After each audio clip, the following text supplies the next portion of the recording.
Senyores i senyors, benvinguts un dia més aquí a TNews. Avui venim carregats amb moltes notícies i per això no els volem fer esperar. Titulars.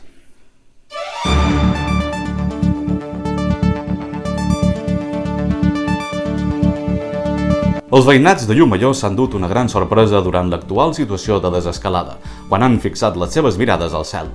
El que en un principi es pensaven que podria ser un ovni ha resultat ser una vaca voladora. La policia ja ha començat una investigació.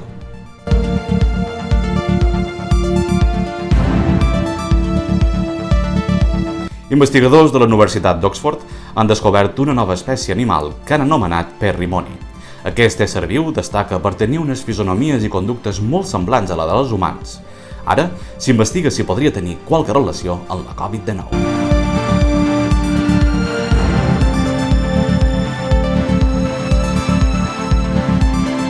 El consum excessiu de sèries de televisió durant el període de confinament ha desenvolupat una nova malaltia que els experts han batiat amb el nom de serietitis. Els principals símptomes són que l'espectador es pensi ser un dels seus personatges preferits, creant una distorsió de la realitat.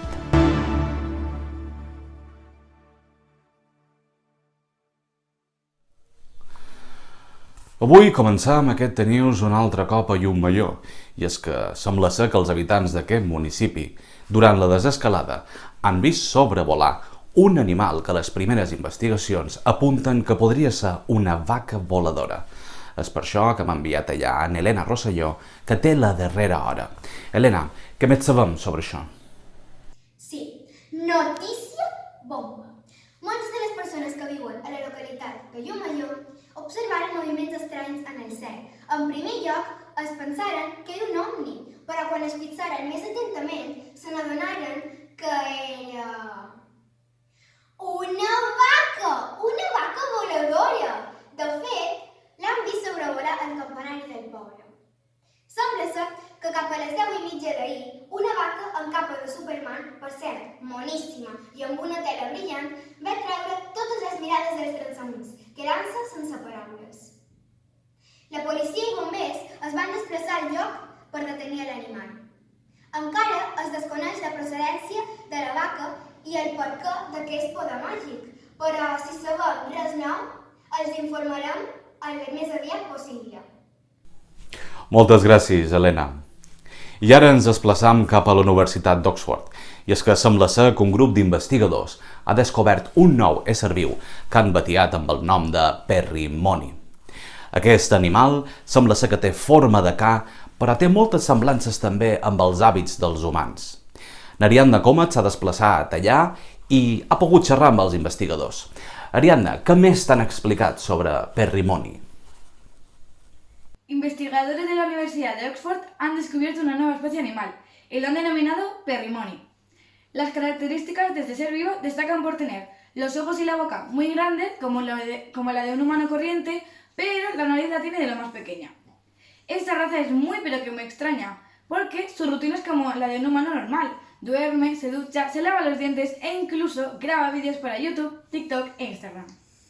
Es muy tierno, adorable y le encanta el color negro. Este es uno de los Insta Stories que graba para sus seguidores.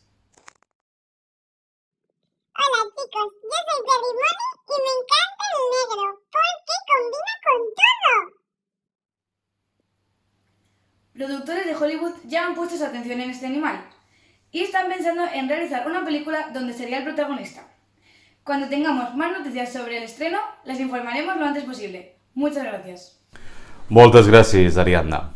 I tornem a Espanya, perquè un grup d'investigadors ha descobert que durant el confinament han desenvolupat una nova malaltia que du per nom serietitis.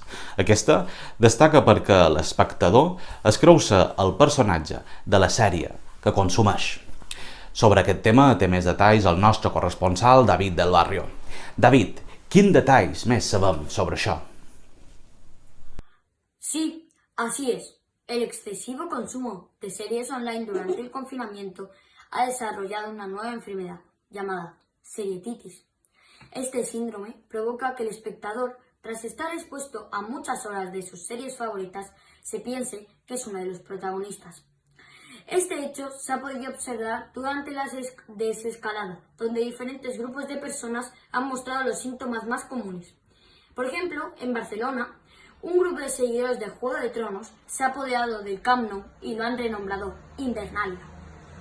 En los Estados Unidos de América, un grupo de espectadores de las series y películas de Star Wars se han confinado en la Estación Espacial Internacional y le han cambiado el nombre por el de la Estrella de la Muerte y amenazan a la población con destruir el planeta.